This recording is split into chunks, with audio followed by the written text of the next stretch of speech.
क्या हो जब सरकार पर ही आपका लोन बढ़िया से हैवी होता जाए? क्या हो जो सरकार आपके लिए योजनाएं बना रही हो वो खुद कर्ज में डूब जाए? तो ये सब कुछ जानना होगा बिहार के उन सभी लोगों को जिन्होंने बिहार में एक सरकार बनवाई है नीतीश कुमार जी की। अब यहाँ पर पूरा का पूरा सेगमेंट समझना होगा कि भाई ये क्या मसला है, बिहार के हर व्यक्ति के ऊपर कितना लोन है जो कि सरकार बता नहीं रही है।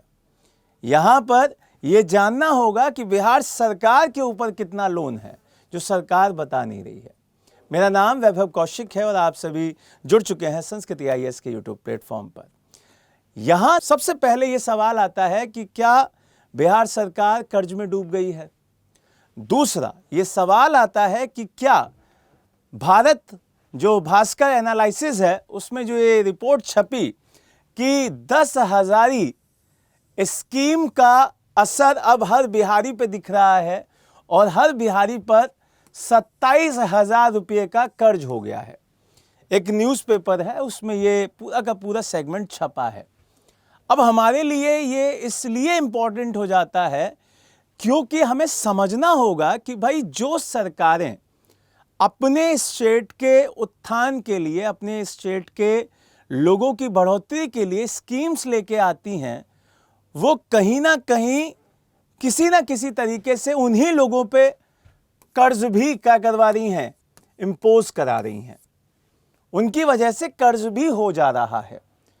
तो अब जो ये रिपोर्ट सामने आ रही है इस न्यूज़पेपर के हिसाब से, जो न्यूज़ आ रही है कि 27,000 रुपये का कर्ज हर एक बिहारी के ऊपर है।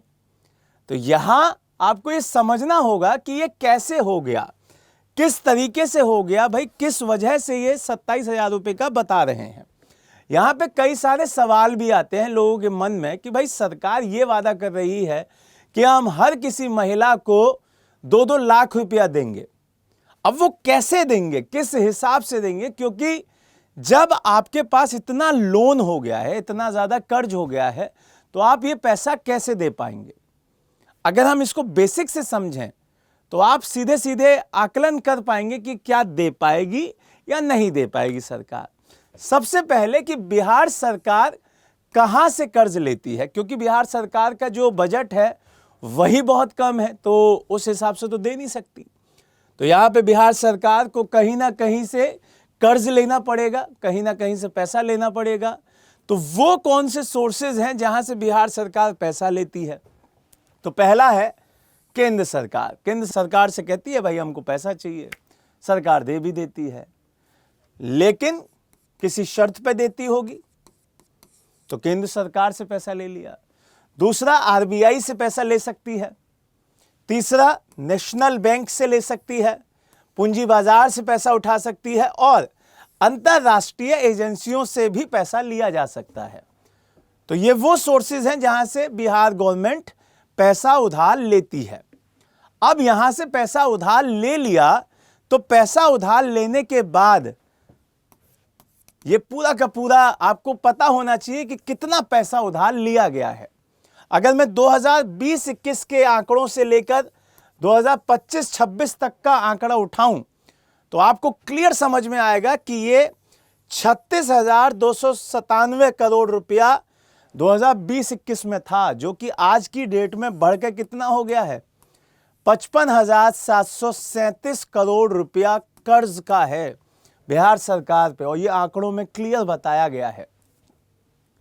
अब आप इस कर्ज के आंकड़ों से ये क्लियर कर सकते हैं कि बिहार सरकार के द्वारा कितना बड़ा जो लोन है वो बिहार के लोगों के ऊपर ही क्या कर दिया गया है, इम्पोज कर दिया गया है। अगर आपको मुफ्त की बिजली दी जा रही है, मुफ्त का कुछ राशन दिया जा रहा है, कोई स्कीम के तहत आपको पैसा दिया जा रहा है, तो ये कुछ लोगों को तो वैसा मिल रहा है, लेकिन बिहार के और दूसरे जो लोग हैं उनके ऊपर लोन भी आ रहा है। क्योंकि बिहार के ऊपर लोन, इसका मतलब बिहार के लोगों के ऊपर लोन है। ये चीज समझ लीजिए कि अगर बिहार सरकार पैसा ले रही है तो इसका मतलब बिहार के व्यक्ति पैसा ले रहे हैं। यहां से दो चीजें क्लियर हुई, कहां से ले सकती है और दूसरा कितना ले लिया है। अब तीसरी बात जो सामने आती है कि बिहार सरकार हर साल कितना ब्याज दे पा रही है और देती है। तो यहां 2016 से 17 पूरा उठाया, 2016-17 का आंकड़ा उठाया, और उसके बाद अभी तक 2024-25 को छोड़ दीजिए, अभी तक का जो आंकड़ा है अगर मैं उसको भी उठाऊं तो यहां पे आपको समझ में आएगा कि चालू वित्तीय वर्ष में, अगर मैं चालू वित्तीय वर्ष की बात करूं तो यहां 23,013 करोड़ रुपया ये कर्ज के ब्याज के रूप में दिया जा रहा है। तो यहां से सरकार की स्थिति समझ में आती है, बिहार की गवर्नमेंट किस स्थिति में है वो भी समझ में आता है कि भाई जो 8,190 करोड़ रुपया हम लोग ब्याज का दे रहे थे वो आज की डेट में कितना हो गया है, 23,013 करोड़ रुपया हो गया है। और ये बहुत बड़ा डिफरेंस है। अब इसमें आप क्या इन्वेस्टमेंट कर रहे हैं, लोगों के लिए क्या काम कर रहे हैं, वो सरकार जानती है। बिहार कितना तरक्की कर पा रहा है वो भी सरकार जानती है। बिहार के पुल कितने मतलब बढ़िया से काम कर रहे हैं वो आप जानते हैं, कमेंट बॉक्स में बता ही सकते हैं। अब आखिरी में कुछ चीजें और हैं जो आपको पता होनी चाहिए, जैसे कि बिहार सरकार की आमदनी कहां से होती है। तो बिहार सरकार की जो आमदनी है वो आपके सेंट्रल टैक्स, उसमें कुछ हिस्सेदारी है, आपका स्टेट जीएसटी में हिस्सेदारी है, लोन, केंद्रीय अनुदान, लोन वसूली और अन्य टैक्स के तहत ये पैसा जो वहां से आमदनी होती है, यही सिर्फ और सिर्फ क्या है, बिहार गवर्नमेंट की आमदनी है। यहां से जो पैसा कमा पाएगी, अदरवाइज खर्चा ही खर्चा है। और अगर खर्च की बात करें तो पैसा कहां खर्च होगा ये भी जान लीजिए। ये वो सारे सेक्टर हैं जहां पे सरकार ने बोला है कि हम यहां पे इतना खर्च करेंगे। तो इन सभी आंकड़ों के हिसाब से अगर अनुमान लगाया जाए, स्टार्टिंग से पूरा का पूरा फेज देखा जाए, तो यहां आपको ये जानना होगा कि बिहार गवर्नमेंट के ऊपर सब अगर सारी चीज़ों को एक साथ जोड़ दिया जाए तो काफ़ी कर्ज है, जिसका भुगतान बिहार के एक एक व्यक्ति को अगर करना पड़े तो 27-27 हज़ार रुपया आएगा।